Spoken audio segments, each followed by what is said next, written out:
Restoration के शुरुआती दिनों में, अप्रैल 1830 में चर्च के फॉर्मली ऑर्गेनाइज होने से पहले, भगवान ने घोषणा की थी, क्योंकि देखो, खेत कटाई के लिए पहले से ही सफेद है, और देखो, जो अपनी पूरी ताकत से अपना हंसिया चलाता है, वही अपने लिए भंडार में जमा करता है, कि वह नाश न हो, बल्कि अपनी आत्मा के लिए उद्धार लाए।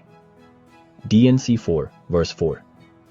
यह घोषणा सिर्फ एक्शन का आह्वान नहीं थी, यह एक प्रोफेसी थी जो जल्द ही सच साबित होगी, क्योंकि कई लोग आत्मा द्वारा निर्देशित होकर यीशु मसीह के रिस्टोर्ड गॉस्पेल तक पहुंच गए। जब हम इन शुरुआती धर्मांतरित लोगों की कहानियों को देखते हैं, तो हमें विश्वास, बलिदान और आत्मा का पालन करने की इच्छा ऐसे तरीकों से दिखाई देती है जो आज हमें इंस्पायर कर सकते हैं। इन लोगों ने न केवल गॉस्पेल को अपनाया, बल्कि रेस्टोरेशन की नींव रखने में महत्वपूर्ण भूमिका निभाई। एबिगेल काल्किंस लियोनार्ड अपने 30s में सच्चाई की खोज में थी।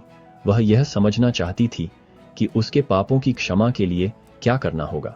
उसने बाइबल पढ़ी, लेकिन अलग अलग क्रिश्चियन डिनोमिनेशंस के बीच का कंफ्यूजन उसे परेशान करता था। एक सुबह उसने याद किया, मैं अपनी बाइबल लेकर जंगल में गई और मैं अपने घुटनों पर गिर पड़ी। गहरी प्रार्थना के एक पल में उसने एक विजन देखा। उसने कहा, अलग अलग सेक्ट्स मेरे पास से एक के बाद एक गुजरते गए, और एक आवाज ने मुझे पुकारा, यह कहते हुए कि ये लाभ के लिए बनाए गए हैं। जैसे जैसे विजन जारी रहा, एबिगेल ने एक बड़ी रोशनी देखी, और ऊपर से एक आवाज ने घोषणा की, मैं ऐसे लोगों को खड़ा करूंगा जिन पर मुझे गर्व होगा और आशीर्वाद दूंगा।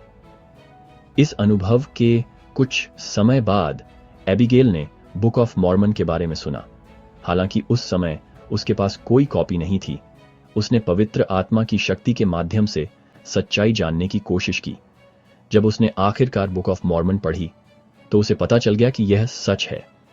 एबिगेल और उसके पति लाइमन ने 1831 में बपतिस्मा लिया, और उनकी कन्वर्जन स्टोरी हमें आज भी इंस्पायर करती है। यह हमें याद दिलाता है कि कभी कभी सच्चाई की हमारी व्यक्तिगत खोज हमें उन उत्तरों तक ले जाती है जिनकी हमने कभी उम्मीद नहीं की थी, लेकिन जब हम इसे प्राप्त करने के लिए तैयार होते हैं, तो गॉस्पेल हमारे दिलों को छू जाएगा। थॉमस बी मार्श अपने समय के कई सच्चाई के खोजियों से अलग नहीं थे। एक युवा वयस्क के रूप में उन्होंने बाइबल का अध्ययन किया और एक क्रिश्चियन चर्च में शामिल हो गए, लेकिन वह अभी भी संतुष्ट नहीं थे।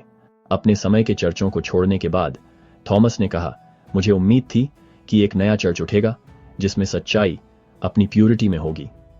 यही वह चर्च था जिसकी वह तलाश कर रहे थे।